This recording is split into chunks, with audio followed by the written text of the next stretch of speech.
नमः शिवाय। प्यारे श्रद्धालु भक्तों, आज हम आपको एक ऐसी पवित्र कथा सुनाने जा रहे हैं जिसे सुनने मात्र से जीवन के सभी दुख दूर हो जाते हैं। ये कथा है भगवान की अनंत कृपा, भक्ति और सच्ची श्रद्धा की। प्यारे दर्शक बंधु, ये कथा वही सुन सकता है जिसके हृदय में प्रकाश के देवता भगवान सूर्य देव के प्रति सच्ची श्रद्धा, विश्वास और जीवन को सही दिशा देने की तीव्र इच्छा हो। यदि आज आप ये कथा सुन रहे हैं तो समझ लीजिए कि स्वयं जगत के जीवनदाता सूर्य देव की कृपा आप पर अवश्य है। रविवार का दिन केवल सप्ताह का एक साधारण दिन नहीं होता। ये वो पावन दिन है जब सूर्य देव अपनी दिव्य किरणों से पृथ्वी पर जीवन, ऊर्जा और आशा का संचार करते हैं। शास्त्रों में कहा गया है कि जो मनुष्य रविवार के दिन सच्चे मन से सूर्य देव का स्मरण करता है और उनकी कथा सुनता है, उसके जीवन में फैले हुए अंधकार, रोग, निराशा और दुर्भाग्य धीरे धीरे समाप्त होने लगते हैं। सूर्यदेव केवल प्रकाश ही नहीं, वे मनुष्य को अनुशासन, परिश्रम और आत्मविश्वास का भी संदेश देते हैं। जब जीवन में कठिनाइयां बढ़ जाती हैं, जब परिश्रम करने के बाद भी सफलता दूर दिखाई देती है, जब मन में निराशा घर करने लगती है, तब सूर्यदेव का स्मरण मनुष्य के भीतर नई ऊर्जा और साहस का संचार करता है। क्योंकि सूर्यदेव का एक ही संदेश है, अंधकार चाहे कितना भी गहरा क्यों न हो, प्रकाश एक दिन अवश्य उदित होता है। भक्तों, अब आप सभी श्रद्धा और भक्ति के साथ ये पावन कथा सुनिए। बहुत प्राचीन समय की बात है। भारत भूमि के एक सुंदर राज्य में धर्मपाल नाम के एक राजा राज्य करते थे। राजा धर्मपाल अत्यंत न्यायप्रिय और दयालु थे। उनकी प्रजा उन्हें बहुत प्रेम करती थी। राज्य में हर ओर सुख समृद्धि थी। नदियां जल से भरी रहती थीं, खेतों में हरियाली लहराती थी और लोग अपने जीवन में संतुष्ट रहते थे। लेकिन भक्तों, कभी-कभी जीवन में ऐसा समय भी आता है जब भाग्य अचानक करवट ले लेता है। एक वर्ष उस राज्य में भयंकर सूखा पड़ गया।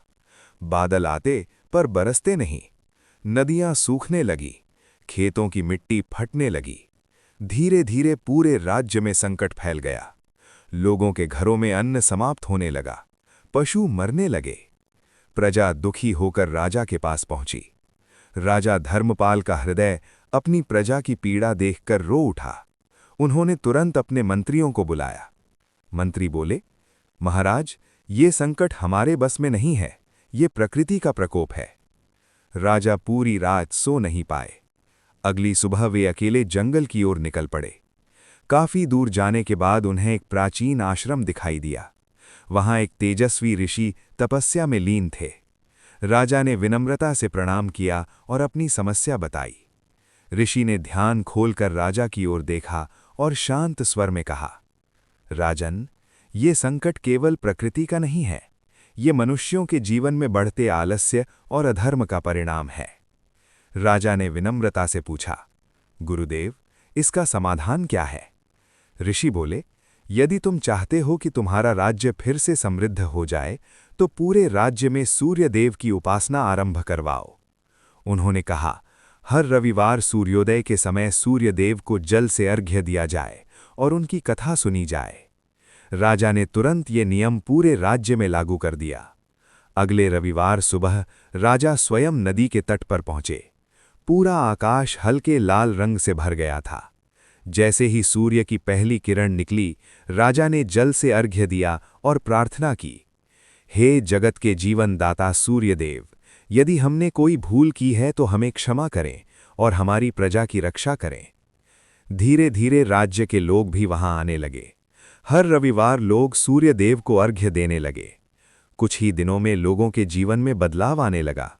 लोग सुबह जल्दी उठने लगे, आलस्य कम होने लगा और मेहनत बढ़ने लगी। लेकिन भक्तों, ईश्वर कभी-कभी मनुष्य की श्रद्धा की परीक्षा भी लेते हैं। एक दिन राजा के अपने जीवन में बड़ा संकट आ गया। राजा का एकमात्र पुत्र गंभीर रूप से बीमार पड़ गया। राजवैद्य ने बहुत प्रयास किया, पर बीमारी ठीक नहीं हुई। राजा और रानी बहुत चिंतित हो गए।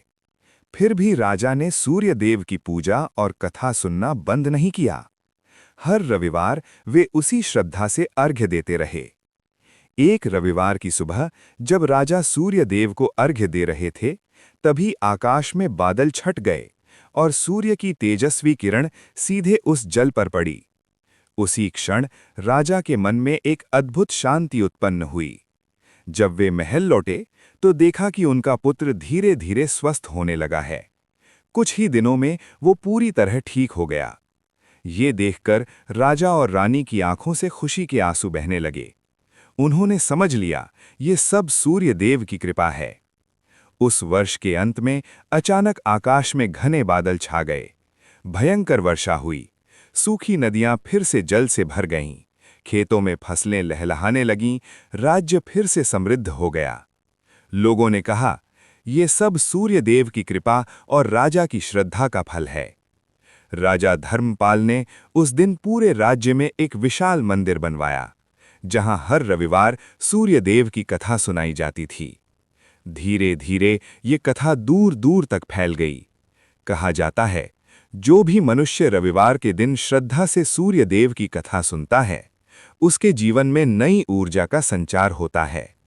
उसका मन मजबूत होता है, उसके जीवन से आलस्य और निराशा दूर होने लगती है और धीरे धीरे उसके जीवन के कष्ट समाप्त होने लगते हैं। भक्तों, सूर्य देव हमें ये सिखाते हैं कि जीवन में कभी हार नहीं माननी चाहिए। जिस प्रकार सूर्य हर दिन अंधकार को हटाकर उदित होते हैं, उसी प्रकार मनुष्य को भी हर परिस्थिति में प्रयास करते रहना चाहिए। राजा धर्मपाल के राज्य में सुख समृद्धि लौट आने के बाद भी उन्होंने सूर्य देव की पूजा और कथा सुनने की परंपरा कभी बंद नहीं होने दी। हर रविवार सूर्योदय से पहले ही पूरा राज्य जाग जाता था। नदी के तट पर लोग इकट्ठा होते, अपने हाथों में जल का पात्र लेकर पूर्व दिशा की ओर खड़े हो जाते और जैसे ही आकाश में सुनहरी आभा फैलती, सब एक साथ कहते, ओम सूर्याय नमः। उस समय ऐसा लगता था मानो पूरा राज्य भक्ति और प्रकाश से भर गया हो। लेकिन भक्तों, जीवन में एक नियम हमेशा चलता है। जब भी कोई व्यक्ति धर्म और सत्य के मार्ग पर चलता है, तब उसकी परीक्षा अवश्य होती है। एक दिन राजा धर्मपाल के दरबार में एक व्यापारी आया। उसका नाम सुदर्शन था। वो बहुत धनी था, लेकिन मन से बहुत घमंडी भी था। उसने राजा से कहा, महाराज, मैं दूर दूर देशों की यात्रा करके आया हूँ। मैंने कई राजाओं को देखा है, पर मैंने कभी ऐसा नहीं देखा कि एक राजा हर रविवार पूजा करने में समय नष्ट करे। राज्य चलाने के लिए पूजा नहीं, शक्ति और धन चाहिए। दरबार में बैठे सभी लोग ये सुनकर चकित रह गए। राजा धर्मपाल ने शांत स्वर में कहा, सुदर्शन, धन और शक्ति जीवन में आवश्यक हैं, लेकिन यदि मन में विनम्रता और श्रद्धा न हो तो मनुष्य का पतन निश्चित है। सुदर्शन हंसने लगा। उसने कहा, यदि सूर्य देव इतने ही शक्तिशाली हैं, तो वे मेरे जीवन में भी चमत्कार क्यों नहीं करते? मैं तो उनकी पूजा नहीं करता, फिर भी मेरे पास धन की कमी नहीं है। राजा ने मुस्कुराते हुए कहा, समय सबको सच्चाई का ज्ञान कराता है। व्यापारी ने राजा की बात को मजाक समझकर दरबार से विदा ले ली। कुछ महीनों बाद सुदर्शन अपने व्यापार के लिए समुद्र यात्रा पर निकला। उसके जहाज में बहुत सारा कीमती सामान भरा हुआ था, सोना, चांदी, रेशम और मसाले। यात्रा के दौरान अचानक समुद्र में भयंकर तूफान आ गया। आकाश में काले बादल छा गए, बिजली चमकने लगी, लहरें पहाड़ जैसी ऊंची हो गईं, जहाज जोर जोर से हिलने लगा। सुदर्शन बहुत डर गया। उसे लगा कि अब उसका जीवन समाप्त होने वाला है।